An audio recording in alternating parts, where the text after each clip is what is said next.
नमस्कार. लीनाचे स्वयंपाकघरमध्ये मी लीना आपलं स्वागत करते. उन्हाळा आला की जेवताना तोंडी लावण्यासाठी आपण कोशिंबीर बनवतो. पण आज या स्वयंपाकघरात तुम्हाला अतिशय छान अशी रेसिपी पाहायला मिळणार आहे. ती म्हणजे काकडीचा कायरस. करायला सोपी तर आहेच, तसेच अगदी घरात उपलब्ध असलेल्या मोजक्या साहित्यात आणि कमी वेळेत तयार होणारी आहे बरं का. चला तर मग काकडीचा कायरस कसा बनवायचा ते पाहूयात.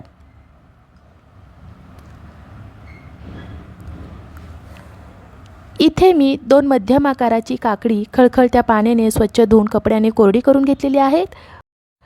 मग काकडी कोचून घ्यायची आहे. आता आपण पुढच्या कृतीकडे वळूयात. गॅसच्या कमी आचेवर पातेलं गरम करायला ठेवायचं आहे. पातेलं गरम झालं की 2 छोटी पळी शेंगदाण्याचे तेल घालूयात. शेंगदाण्याच्या तेलाऐवजी तुम्ही दुसरं कोणत्याही रिफाईंड तेलाचा वापर करू शकता. तेल चांगलं गरम झालं की अर्धा टीस्पून जिरे घालूया. जिरे उमलले की पाव टीस्पून हिंग घालूया. अर्धा टीस्पून हळद, 1 टीस्पून लाल तिखट घालून मिक्स करून घेऊयात. 15 ते 20 सेकंद परतून घेऊयात. फोडणी द्यायच्या वेळी गॅसची आच मध्यम असेल तर कमी करायची आहे, नाहीतर आपले मसाले करपतील. 1 लिंबूच्या आकारा एवढी चिंच तासभर पाण्यात भिजत ठेवलेली होती. चिंचेचं कोळलेलं पाणी घालूयात आणि मिक्स करून घेऊयात.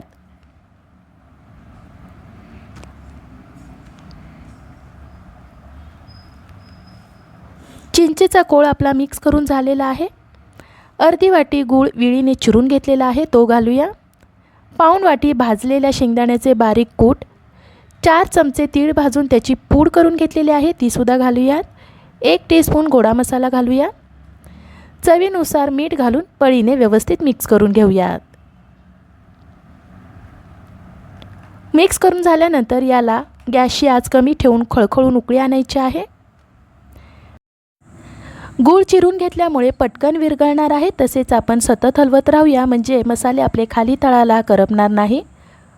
3 ते 4 मिनिटांनंतर मिश्रणाला खळखळून उकळी आलेली आहे.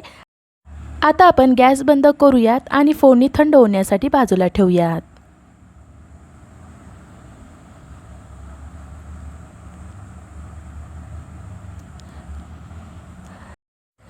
दहा ते 12 मिनिटे झालेली आहेत. फोडणी आपली पूर्ण थंड झालेली आहे. आता याच्यामध्ये कोचलेली काकडी घालूया.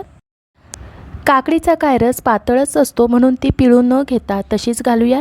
काकडीचा कायरस पातळ म्हणजे इतकाही पातळ नाही की तो ताटात वाढल्यावर त्याचे पाणी बाजूला येईल.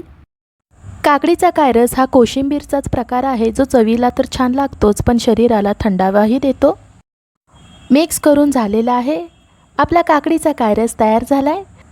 बारीक चिरलेली कोथिंबीर घालूया. मिक्स करूया. कोथिंबीर ऐच्छिक आहे. हा कायरस चपातीपेक्षा भाकरीबरोबर भारी लागतो. चला तर मग या उन्हाळ्यात थंडावा देणारा असा काकडीचा कायरस तुम्ही नक्की करून बघा, तुम्हाला जरूर आवडेल. मला आशा आहे आजच्या या रेसिपीची तुम्हाला थोडीफार मदत झाली असेल. आजची ही रेसिपी तुम्हाला आवडली असेल तर लीनाचे स्वयंपाकघर यूट्यूब चॅनलला लाईक, शेअर आणि सबस्क्राईब करायला विसरू नका. धन्यवाद.